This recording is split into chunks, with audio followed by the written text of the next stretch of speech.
Boa tarde, eu sou Jacques Leme e hoje eu estou aqui para apresentar o andamento do meu trabalho de conclusão de curso 2 e o título do nosso trabalho é uma abordagem baseada em LLM para analisar os sentimentos dos usuários do Twitter em relação ao impacto da IA no dia a dia, considerando a evolução do tempo. E esse é o nosso trabalho 2 e o nosso orientador é o professor o Dr. Dênio Duarte.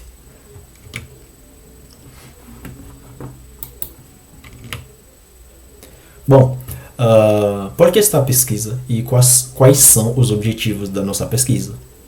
Na verdade, nós sabemos que a IA generativa, tais como ChatGPT, Gemini e o Copilot, e transformaram o nosso cotidiano, né, entre 2022 até 2025, né?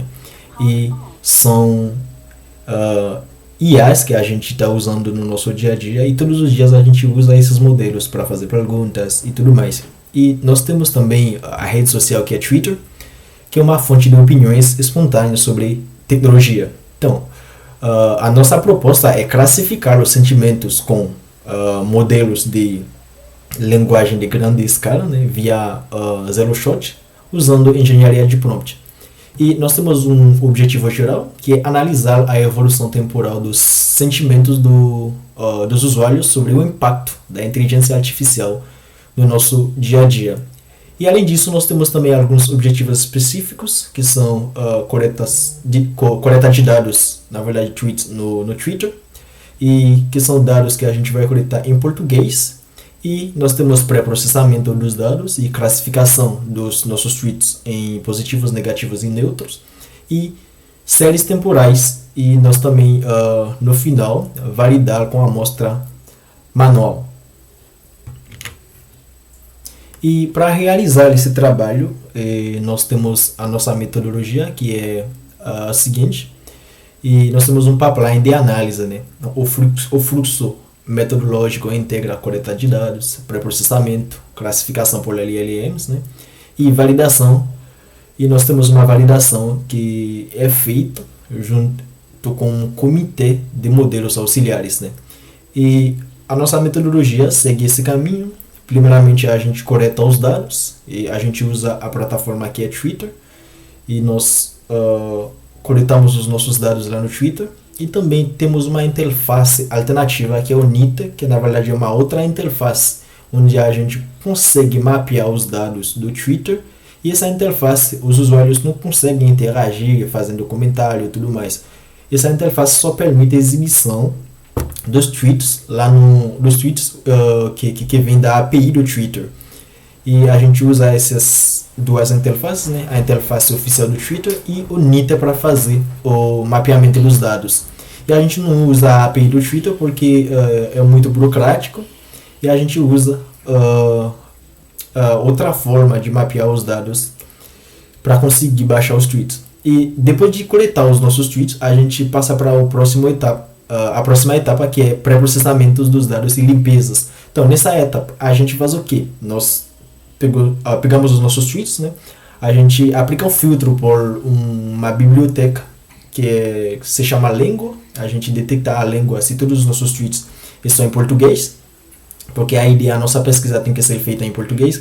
E depois a gente usa um outro modelo, que é o Llama, que é um modelo livre, né? A gente usa esse modelo para fazer uma busca semântica, para verificar não somente se o tweet fala sobre um dos nossos LLM, dos nossos modelos, no caso o Gemini, GPT e o Copilot, mas para identificar o contexto do tweet, se o contexto desse tweet exatamente fala sobre inteligência artificial. Aí depois dessa parte, a gente cria o nosso dataset e depois a gente passa para a próxima etapa, que é classificação dos sentimentos. A gente usa o Mistral, que é o Mistral 7B, né, como LLM principal para fazer a classificação dos sentimentos.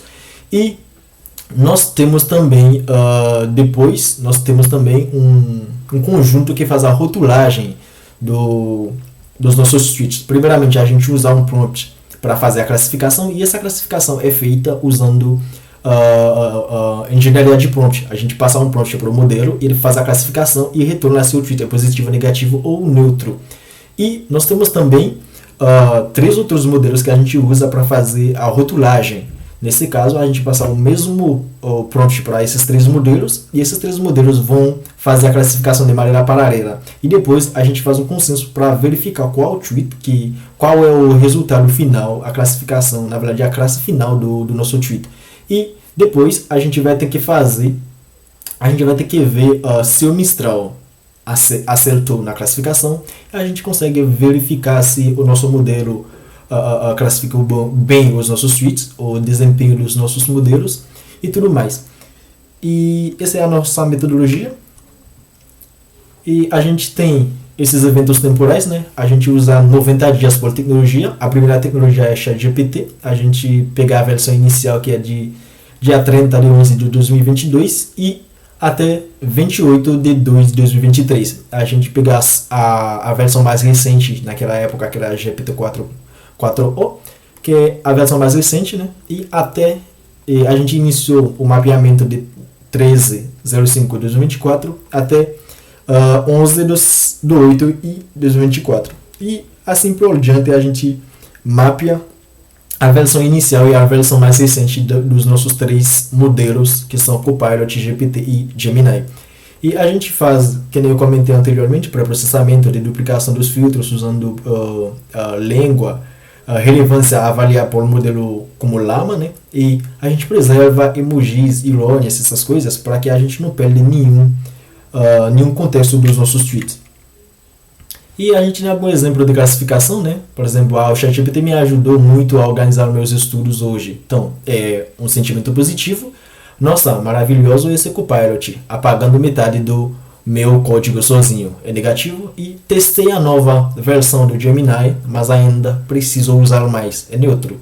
Então a gente faz a classificação e a gente tem status das etapas também. Coletado o pré-processamento, rotulagem, análise, e todas essas etapas foram concluídas já. E estamos na parte dos resultados agora. A gente a nossa distribuição de sentimentos é feita assim. Nós temos 15.011 publicações, tweets, na verdade, depois de pré-processamento, limpeza e tudo mais. A gente ficou com 15.011 publicações. E nós temos a nossa distribuição geral, que no caso a gente tem 49% dos nossos tweets são neutros, e positivo 25,5% são positivos, e negativos também é 25,5% negativos. Então, essa figura apresenta a distribuição geral em percentual, em porcentagem, na verdade, ao nosso dataset. E a gente tem também a distribuição por tecnologia, e onde a gente escolhe cada tecnologia para ver a classificação dos sentimentos por tecnologia também. A primeira tecnologia que nem comentei é a GPT, a segunda é a Gemini e Copilot. E a gente tem concordância, a gente fez uma análise de concordância entre o modelo principal, sobre o desempenho do Mistral, em relação ao comitê de votação, né, que fez a rotulagem automática. A gente tem uma métrica do Mistral que tem uma acurácia de 68%, uma macro F1 de 0,67 e melhor desempenho em positivos e neutro, principal confusão negativo e neutro. E a gente tem também no final, nessa etapa a gente tem séries temporais, né? São 90 dias por tecnologias. E a gente tem o GPT que quebra progressivamente de positivos e aumento de negativo ao longo do período analisado, e o Gemini, comportamento estável com neutros predominante em todo o intervalo. E por fim a gente tem o Copilot, maior oscilação durante o lançamento com tendência de estabilização posterior. E resultados e próximos passos. Então, conclusão, discussões sobre IA não majoritariamente neutras. Cada tecnologia apresenta padrão distinto de percepção. Versões recentes geram mais críticas, como o GPT. Mistral Zero Shot, 68% de acurácia em textos informal. E próximos passos, validação manual da amostra, revisão final de texto, correlação com eventos externos e preparação para defesa. Então, obrigado pela atenção e dúvidas e sugestões são bem-vindas. Aqui é o meu e-mail.